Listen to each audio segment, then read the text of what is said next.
خیالات ہوتے ہیں یا جنہوں نے اپنا مطلب مذہب کو ڈیپلی نہیں دیکھا ہوتا، نہیں جانا ہوتا، سنی سنائی باتیں ان کے ذہن میں ہوتی ہیں، ان کے ذہن میں تصور یہ ہوتا ہے کہ جب کبھی کوئی ایسی محفل ہوگی، نعتیہ محفل یا ذکر کی محفل، میلاد کی محفل، تو ہمارے نبی اس محفل میں ضرور تشریف لاتے ہیں۔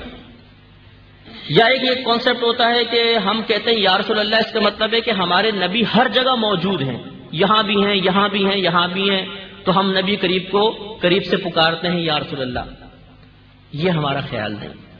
پہلی بات یہ کہ یہ مسلمانوں کا عقیدہ نہیں ہے کہ جب بھی کوئی محفل ہوگی ہمارے نبی ضرور اس میں تشریف لاتے ہیں، یہ ہمارا عقیدہ نہیں۔ ہمارا یہ عقیدہ ضرور ہے کہ اگر ہمارے نبی تشریف لانا چاہیں تو اللہ کی عطا سے تشریف لا سکتے ہیں۔ اس میں فرق ہے، لاتے ہیں اور لا سکتے ہیں، اس میں فرق ہے۔ لاتے ہیں کا مطلب کہ لازم لاتے ہیں، لا سکتے ہیں کا مطلب کہ لازم نہیں ہے کہ آئیں، لیکن آنا چاہیں تو اللہ کے عطا سے تشریف لا سکتے ہیں، یہ فرق ملحوظ ہے۔ اسی طریقے سے یہ کہنا کہ ہمارے نبی ہر جگہ موجود ہیں اور جسمانی لحاظ سے تسلیم کرنا کہ ہمارے نبی ہر جگہ حاضر و ناظر ہیں، اس کا مطلب یہ سمجھنا کہ ہر جگہ موجود ہیں، یہاں بھی ہیں، یہاں بھی، یہاں بھی ہیں، یہ مسلمانوں کا عقیدہ نہیں۔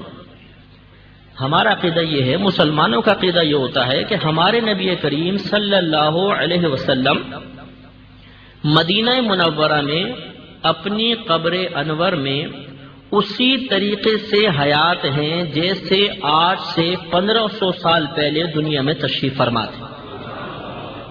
اور اس پر دلیل ابن ماجہ جو صحاح ستہ میں سے ہے، اس کی دلیل ہے کہ صحابہ کرام علیہم رضوان نے پوچھا کہ یا رسول اللہ صلی اللہ علیہ وسلم، جب آپ دنیا سے پردہ فرما جائیں گے تو ہمارا درود پاک آپ کی بارگاہ میں کس طرح پیش کیا جائے گا؟ یعنی ابھی تو پیش کیا جاتا ہے، پھر تو آپ وصال فرما جائیں گے۔ تو نبی کریم صلی اللہ علیہ وسلم کے الفاظ کریمہ کا مفہوم یہ ہے، آپ نے ارشاد فرمایا کہ اللہ تبارک و تعالی نے زمین پر انبیاء علیہم السلام کے اجسام کا کھانا حرام فرما دیا ہے، تمام نبی زندہ ہیں، اللہ تعالیٰ انہیں قبر میں رزق عطا فرماتا ہے۔ تو ہمارے نبی کریم ہیں مدینہ منورہ میں، ہم یہاں سے کہتے ہیں یا رسول اللہ، اور ہمارا مسلمانوں کا نظریہ یہ ہوتا ہے کہ اللہ کی عطا سے اللہ کے نبی جیسے قریب کی آواز سن لیتے ہیں، ایسے دور کی آواز بھی سن لیتے ہیں۔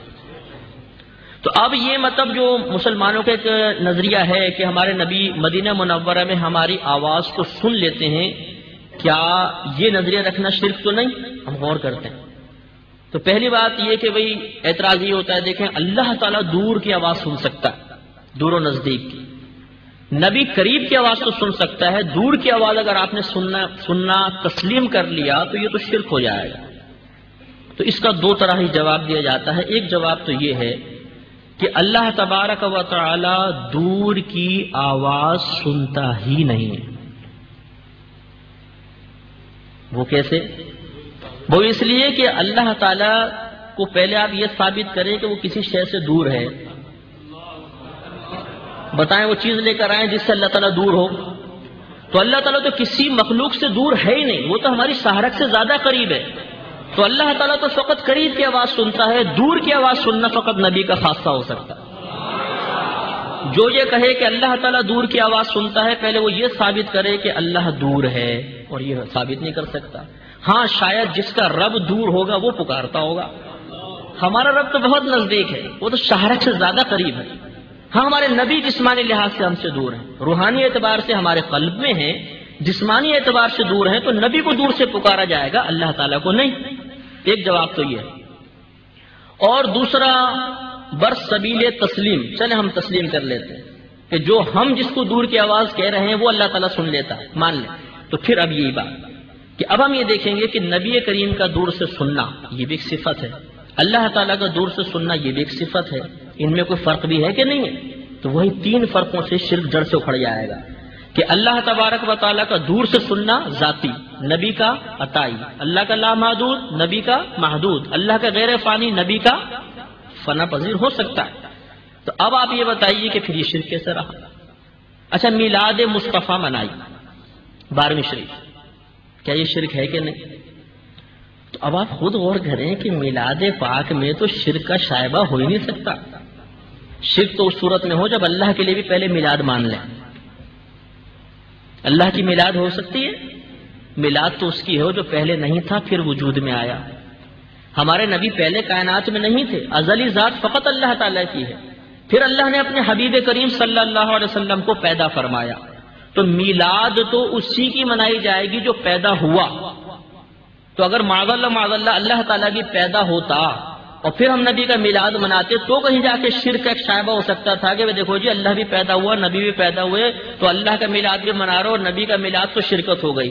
حالانکہ یہاں معاملہ یہ ہے کہ نبی پیدا ہوتا ہے، رب تو پیدا فرمانے والا ہے، تو شرک کا شائبہ ہی نہیں ہے. ابھی اتنی مطلب یہ کہ ایک غلط تاثر ہمارے ذہن کے اندر قائم ہو گیا ہے کہ بلا سوچے سمجھے ہم بات کرتے ہیں اور مسلمان کو کافر و مشرک کہہ دیتے. مسلم شریف کی حدیث پاک ہے، نبی کریم صلی اللہ علیہ وسلم نے ارشاد فرمایا کہ جو کسی مسلمان کو کافر کہے